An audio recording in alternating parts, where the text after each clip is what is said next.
The story begins with a scene on a school bus filled with many female students. They are all having fun, but there's one girl named Mitsuko who is different from the others. She's quietly writing in her diary, not joining in the fun. The other girls notice this and start teasing her, asking why she's always writing instead of enjoying with them. Just then, Mitsuko's pen falls to the floor. As she bends down to pick it up, a strong gust of wind suddenly slices the bus in half, killing all the girls inside. However, since Mitsuko was bent down to get her pen, she survives the disaster. She is left shocked and terrified by what just happened. Mitsuko is completely confused and terrified by what just happened. She doesn't understand how everything suddenly went so wrong. Panicking, she quickly gets off the bus and starts running away as fast as she can. It feels like that same powerful wind is chasing her, so she runs even faster. While running, she spots 4 other girls. She manages to grab one of them and pulls her down to the ground, but the other 3 are caught by the wind and are sliced apart, just like the others. Now, both Mitsuko and the girls she saved are even more frightened. They soon see a few girls riding bicycles nearby.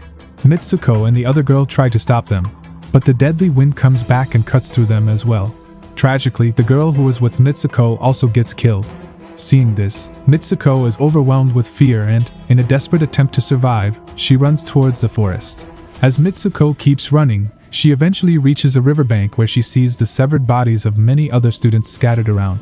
Horrified, she washes her hands and tries to clean the blood off her body.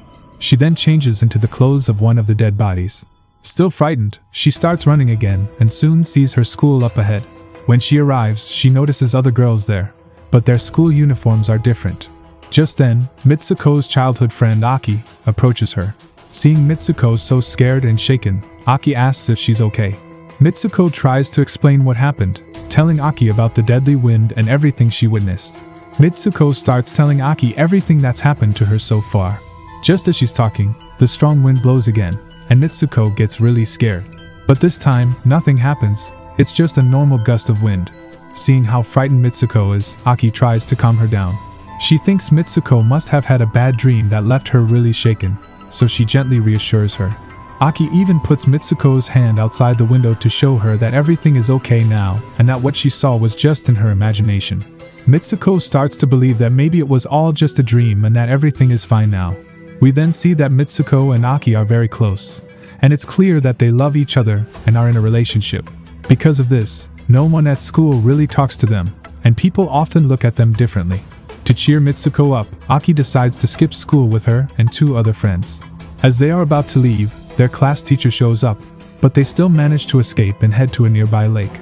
At the lake, Aki tells the other 2 friends about Mitsuko's strange dream involving the deadly wind. One of the friends suggests that maybe what Mitsuko saw was real. She believes that in the multiverse, there are many alternate versions of themselves living in a mirror world, and their future is already decided. The only way to change it, she says, is by doing something completely unpredictable. To demonstrate, she picks up a stone and throws it into the water. Suddenly, a crocodile appears and tries to attack the girl, aiming directly at her private parts. But then we realize that she was just imagining this scenario to explain to the others how their imagination in this world could become reality in the mirror world. While they're talking, they find a blanket and 2 pillows set up by the lake. The 4 friends start playing around with them, enjoying the moment. After that, they return to school and sit in their classroom to attend a lecture. While in class, Mitsuko notices the same pillow on the floor. As she bends down to pick it up, their teacher walks into the room and, out of nowhere, starts shooting all the students with a machine gun. Once again, all the girls in Mitsuko's class are killed, except for her. The teacher then angrily yells at Mitsuko, asking how she dared to skip her class. As she says this, she starts firing bullets all around the classroom. 2 of Mitsuko's friends rush over to save her and try to drag her out of the classroom. But just as they are about to escape, another teacher appears and kills both of them. Mitsuko, now with the remaining students, tries to run out of the school, but the teachers continue shooting at them as if they are the deadly wind itself. As Mitsuko keeps running, that same strong wind returns and slices the 4 girls around her into pieces, leaving only Mitsuko alive.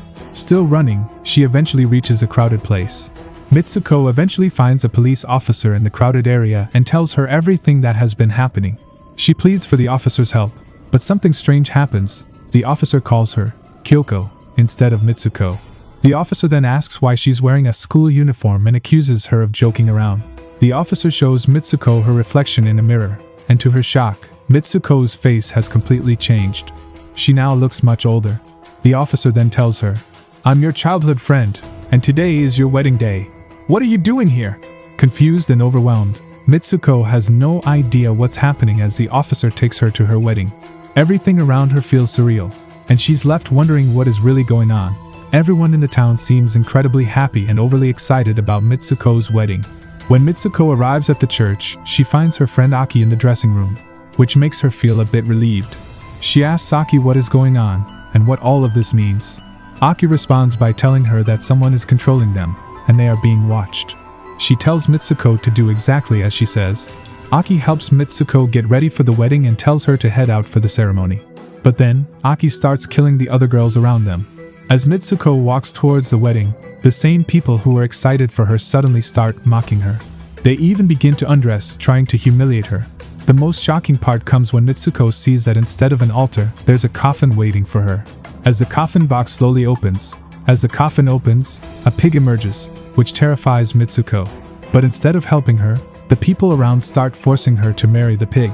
Furious, Mitsuko grabs a broken bottle and slashes the pig's throat. She then starts attacking everyone who was mocking her, and her friend Aki helps her in this fight. After the chaos, Mitsuko and Aki try to leave the church, but they are stopped by two women, the same ones who were teachers at their school and were shooting at them earlier. Aki fights them off, telling Mitsuko to run away. Mitsuko starts running, and as she does, she catches a glimpse of herself in a mirror. Mitsuko finds herself completely changed again. This time, she's running on a track. As she runs, she sees her old school friends who had died. Behind her, the pig and the girls who had mocked her are chasing her. Aki soon catches up with Mitsuko and tells her and the other school friends that they need to escape from this world. Mitsuko is confused, but she keeps running and eventually reaches a deserted place. There, she encounters some girls in school uniforms. One of them accuses Mitsuko of causing them to die repeatedly, and then tries to kill her. Just then, Aki arrives and saves Mitsuko. She tells Mitsuko to keep repeating her own name from her heart. Mitsuko is confused and doesn't understand what's happening, but she continues to say her name repeatedly. As she does this, Mitsuko returns to her original self. Aki then explains that they are in a fictional world and that Mitsuko is the main character of this world. Only Mitsuko can get them out of this world and end the game. If she doesn't, the game will keep resetting, and they will continue to die. They are trapped here by someone who is controlling their fate and playing with their lives. Aki then shows Mitsuko her hand, which is covered in wires. She explains that to escape this world, Mitsuko has to pull out these cables. Mitsuko is reluctant because doing so would kill her friend Aki, whom she deeply loves. However, Aki keeps insisting, forcing Mitsuko to act against her will. Reluctantly, Mitsuko starts pulling the wires. This causes Aki immense pain, and she is split into two halves because the wires run through her entire body, leading to a door. When Mitsuko goes through the door, she finds herself in a different world where only boys are present. She notices posters of all the characters she has been in, which turn out to be advertisements for a video game. A man approaches Mitsuko and tells her that she is in the future. Shocked by this news, Mitsuko faints. When she regains consciousness, she finds herself in an underground place filled with all the characters she had met before. As she moves forward, she sees all the characters she has become. There's also an old man playing a video game, and the game is about Mitsuko's characters. It turns out that everything Mitsuko has been experiencing was actually part of a video game. The old man reveals that he has been controlling everything and has been waiting her for 150 years. Mitsuko was actually dead long ago, but he created this real-life game using her DNA for his own amusement. Just then, a younger version of the old man appears and points to a bed, telling Mitsuko that her destiny lies there. Shocked and devastated, Mitsuko lies down on the bed. However, she remembers her friend's advice that she can only change her destiny by doing something unexpected and unpredictable. Fueled by anger, Mitsuko decides to strangle the old man and kill him, trying to alter her fate. Mitsuko tells the old man that they are not toys and demands that he stop playing with them.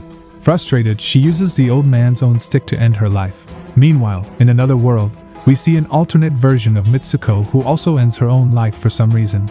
In the end, we find Mitsuko starting a new life where she is free and can do anything she wants. Everything around her is covered in snow, and she runs through it. The story concludes here, and the film leaves us with many thoughts about ourselves and our society. It questions whether what happened was right or wrong. For instance, think about the first scene of the movie where Mitsuko, while writing poetry alone, was mocked by the other children. The film also reflects on real-life issues like discrimination against lesbians, transgender people, and racism in our society. Even if someone tries to move forward despite these challenges, they often end up feeling alone with no one to support them. The scene with the crocodile attacking the girl in private part represents people in our society who target girls with harmful intentions and hold negative views about them. Similarly, in the wedding scene, everyone initially cheers for Mitsuko and seems happy for her. However, over time, their attitude changes, and they begin to hate her. Well, that's it for this video. If you liked it, please give it a thumbs up and share it. See you in the next video. Bye.